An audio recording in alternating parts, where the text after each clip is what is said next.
Hello everyone, welcome back to our channel the economics hub. Students, आज हम discuss करेंगे class 10th economics के chapter second का final part. इससे पहले की जो वीडियो है उसमें हम डिस्कस कर चुके हैं ऑर्गेनाइज्ड एंड अनऑर्गेनाइज्ड सेक्टर को। तो अगर आपने वो वीडियो अभी तक नहीं देखा है तो पहले आप जाके उसे देखें ताकि इस वीडियो की जो चीज़ें हैं वो थोड़ी सी क्लियर हों आपको। ठीक है, तो आज का जो हमारा टॉपिक है वो है sectors of the Indian economy on the basis of ownership, यानी ओनरशिप के बेसिस पे हमारी इंडियन इकोनॉमी में कितने टाइप के सेक्टर्स हैं। ठीक है, और ये जो है हमारा फाइनल पार्ट होगा, यानी इसके बाद हमारा ये जो चैप्टर है वो ख़त्म हो जाएगा। सो आइए स्टार्ट करते हैं आज का video. So our topic is sectors on the basis of ownership. So on the basis of ownership there are two type of sectors in our Indian economy, which are private sector and public sector. So here we will discuss about the differences between private and public sector. So let's start. The main difference between both public and private sector is on the basis of ownership, यानी ownership के basis पे इन दोनों में क्या difference है कि अगर हम बात करें ओनरशिप की तो पब्लिक सेक्टर में जितनी भी कंपनीज़ या जितनी भी आपकी इंडस्ट्रीज़ होती हैं या जितने भी असेट्स होते हैं उनका ओनर कौन होता है? गवर्नमेंट। ठीक है, यानी जितने भी असेट्स हैं उनको कौन ओन करता है, कौन उनका मालिक होता है? गवर्नमेंट। और अगर हम बात करें प्राइवेट सेक्टर की तो प्राइवेट सेक्टर में जो ओनरशिप होती है कंपनीज़ की या असेट्स की वो किसके पास होती है? In the hands of private individuals और कंपनीज़, यानी या तो किसी इंडिविजुअल के हाथों में ओनरशिप होगी या किसी इंडिविजुअल कंपनी के हाथों में होगी। ठीक है, तो ओनरशिप में दोनों का डिफरेंस समझ में आया कि पब्लिक सेक्टर में ओनरशिप गवर्नमेंट के पास होती है और प्राइवेट सेक्टर में ओनरशिप प्राइवेट इंडिविजुअल्स के पास होती है। उसके बाद बात करते हैं हम एग्जाम्पल्स की, यानी पब्लिक सेक्टर में कौन सी चीज़ें आती हैं और प्राइवेट सेक्टर में कौन सी चीज़ें आती हैं। तो पब्लिक सेक्टर में आपका आ जाता है रेलवे, पोस्ट ऑफिस। आपने देखा होगा हमारे कंट्री में रेलवे को हम पब्लिक सेक्टर में इंक्लूड करते हैं क्योंकि रेलवे की जितनी भी असेट्स हैं उनका ओनर कौन है? गवर्नमेंट है। ठीक है, उसके बाद जो प्राइवेट सेक्टर है उसमें हमारी जितनी भी कंपनीज़ हैं नॉर्मली वो सारी आ जाती हैं, लाइक टिस्को, रिलायंस, टाटा। ठीक है, भेल, सेल, तो ये सारी चीज़ें आ जाती हैं हमारी प्राइवेट सेक्टर में। फिर हम बात करें मोटिव की कि प्राइवेट सेक्टर का मोटिव क्या होता है और पब्लिक का। तो प्राइवेट सेक्टर का जो मोटिव है वो है मैक्सिमम प्रॉफिट अर्न करना। ठीक है, यानी जब भी कोई प्राइवेट सेक्टर या जब भी कोई इंडिविजुअल कोई भी एक्टिविटी करता है, कोई भी प्रोडक्शन करता है अपनी कंपनी में, तो वो क्या चाहता है कि उसको ज़्यादा से ज़्यादा प्रॉफिट हो।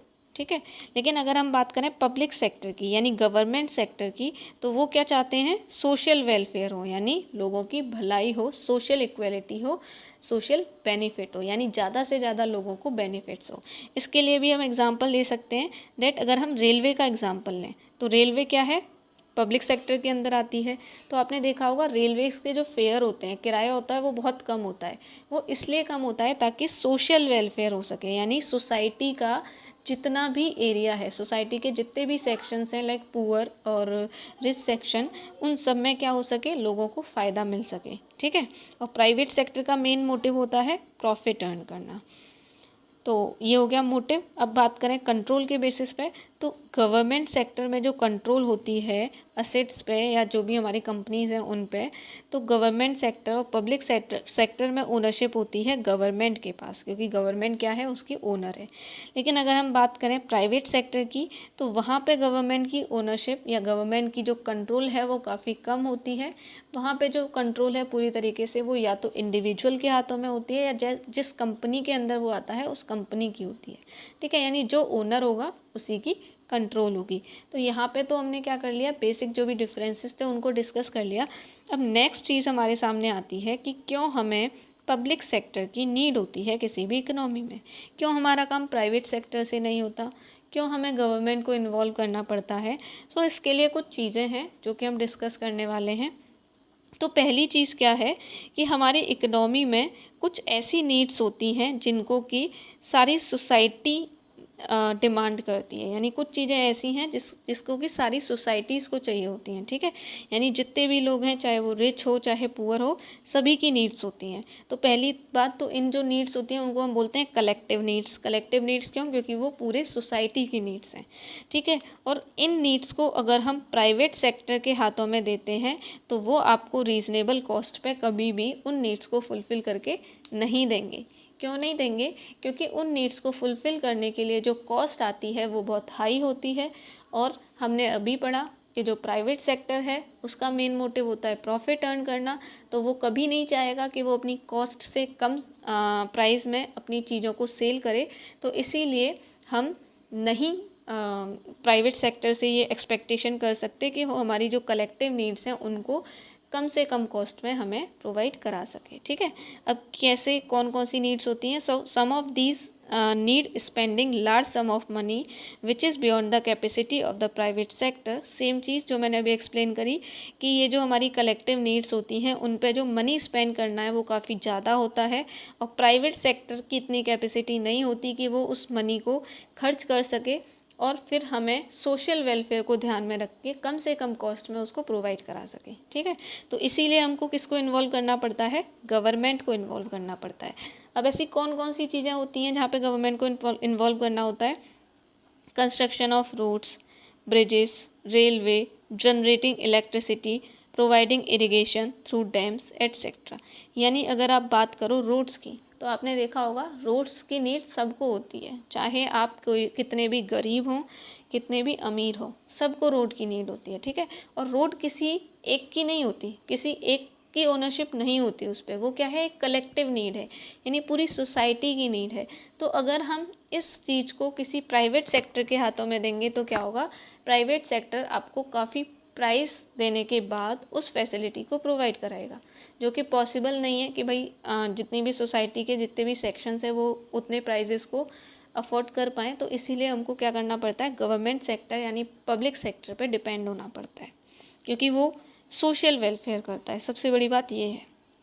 उसके बाद इसीलिए क्या होता है? गवर्नमेंट को ये सारी जो भी स्पेंडिंग्स की रिस्पॉन्सिबिलिटी होती है वो लेनी पड़ती है, ताकि जो फैसिलिटीज़ हैं वो सबको मिल सकें इक्वलिटी के साथ। उसके बाद there are some activities which the government has to support. The private sector may not continue their production or business unless government encourages it. यानी कुछ चीज़ें ऐसी भी होती हैं जिसमें गवर्नमेंट जो है प्राइवेट सेक्टर की हेल्प करती है। क्यों? क्योंकि अगर गवर्नमेंट प्राइवेट सेक्टर की हेल्प नहीं करेगी तो ये चीज़ें इतनी कॉस्टली हो जाएंगी कि गवर्नमेंट जो प्राइवेट सेक्टर है वो प्रोडक्शन कर ही नहीं पाएगा। इसका एक एग्जांपल है इलेक्ट्रिसिटी जनरेशन का। यानी आप जो इलेक्ट्रिसिटी यूज़ करते हो घरों में, तो इसका जो प्रोडक्शन है, इसका जो जनरेशन है, उसकी जो कॉस्ट है वो बहुत ज़्यादा हाई होती है, ठीक है।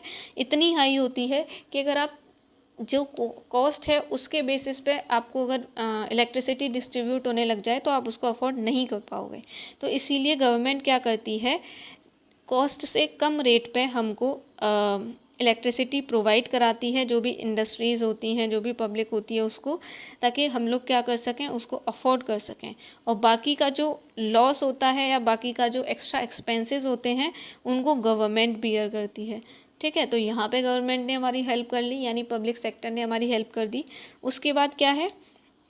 गवर्नमेंट जो है जो हमारे फार्मर्स होते हैं उनकी भी हेल्प करती है, यानी पब्लिक सेक्टर फार्मर्स की भी हेल्प करता है। कैसे? कि जो हमारी गवर्नमेंट है वो क्या करती है? जो भी फूड ग्रेन्स हैं होते हैं फार्मर्स के, लाइक वीट और राइस, वो फार्मर्स से क्या कर लेती है? परचेज़ कर लेती है फेयर प्राइस पे।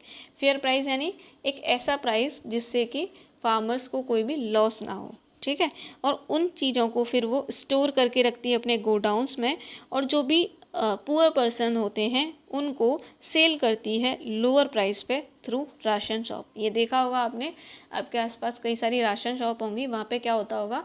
काफ़ी सस्ते में चीज़ें मिलती होंगी। जैसे अगर वीट का जो भाव है वो बाहर अगर 20 रुपीज़ पर केजी चल रहा है, तो आपको राशन शॉप पे 3 to 4 रुपीज़ पर केजी भी मिल जाता है।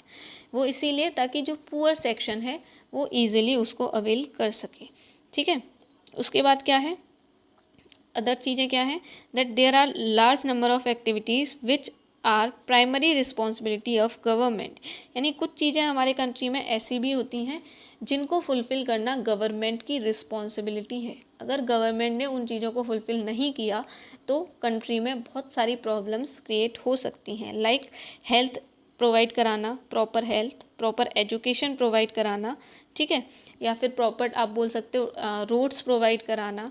तो ये सारी जो चीज़ें हैं वो गवर्नमेंट की रिस्पॉन्सिबिलिटी हैं। तो अगर जब तक पब्लिक सेक्टर इनमें इन्वॉल्व नहीं होगा तब तक ये रिस्पॉन्सिबिलिटीज़ फुलफ़िल नहीं हो सकती। उसके बाद क्या होता है, गवर्नमेंट को कुछ ऐसी डेवलपमेंटल वर्क्स होते हैं जिन पे अटेंशन देनी होती है, लाइक लोगों को सेफ़ ड्रिंकिंग वाटर प्रोवाइड हो सके, हाउसिंग फैसिलिटीज़ मिल सकें, जो भी पुअर लोग हैं उनका फूड और न्यूट्रिशनल जो भी नीड्स हैं वो फुलफ़िल हो सकें, जिससे कि कंट्री में किसी भी इंसान को, किसी भी पर्सन को कोई भी प्रॉब्लम ना हो, एटलीस्ट उसकी जो बेसिक नीड्स हैं वो फुलफ़िल हो सकें।